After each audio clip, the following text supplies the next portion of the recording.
My name is Jonathan Rivlin, and I am the Legacy Architect. We started formally working together in July, and I, I was really amazed at how much time and effort he put into our sessions, how giving he was with his energy and support. He goes above and beyond to do his homework so that he comes into each meeting prepared, and you want to be prepared for him. He's your coach, you don't want to let him down. A frog put into a pot of boiling water will jump out, but a frog that's put in cold water and the temperature gradually raises will just stay in the pot until it dies.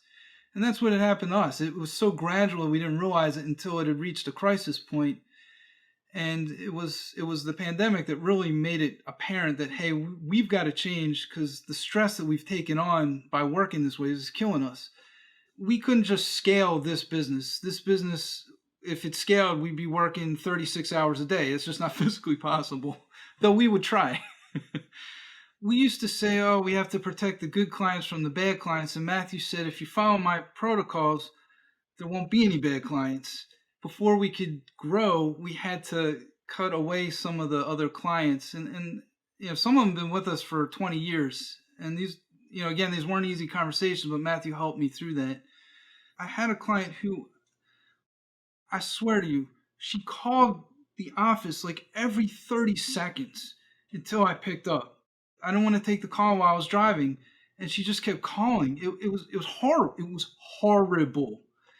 And I didn't really have the words to say, hey, you can't do that to me anymore.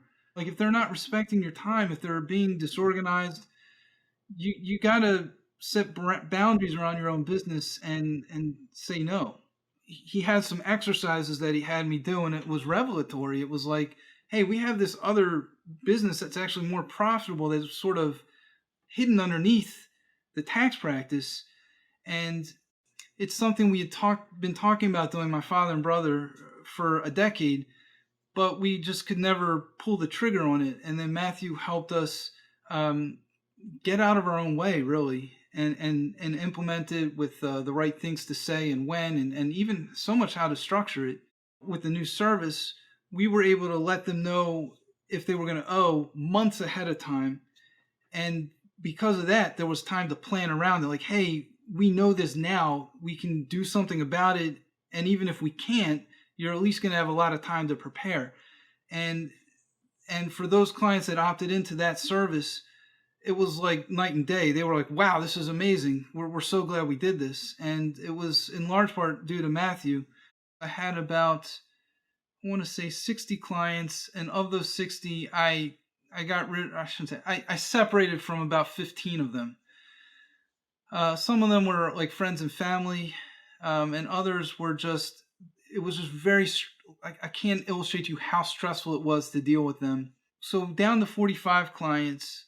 I then identified a portion of those clients that would be ideal for this new higher level of service.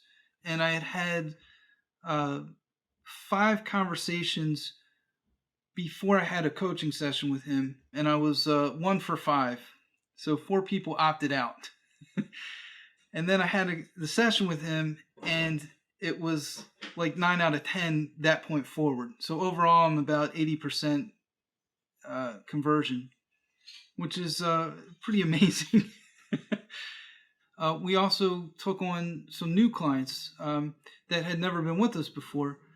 And not only did I subscribe the number of spaces I had set aside for this, I had taken on more to the point now where Matthew's like, you got to raise your rates.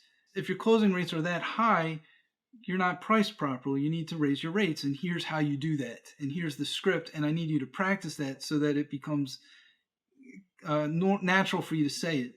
Not only do I not shy away from these conversations, I actually look forward to them, and I'm actually looking forward to opening the automation thing again so that my funnel gets filled up again. It's almost like he helped recreate the business model of an accounting firm, which is pretty amazing because he's not an accountant. We started this adventure on December 4th, and by January 27th, I had not only replaced the income that had left, but I tripled it. the three letters of CPA, certified public accountant, the most important one is public, as in our charge as a professional is to preserve the trust of the public. And I can't do that if I'm worrying about paying my rent. I can't do that if I'm always worrying about the business itself.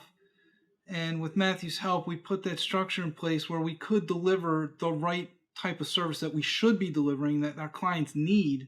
It's been invaluable, and I not only can I see the value, I'm glad I did it. I would do it again, and I'd recommend everyone that can do it should do it.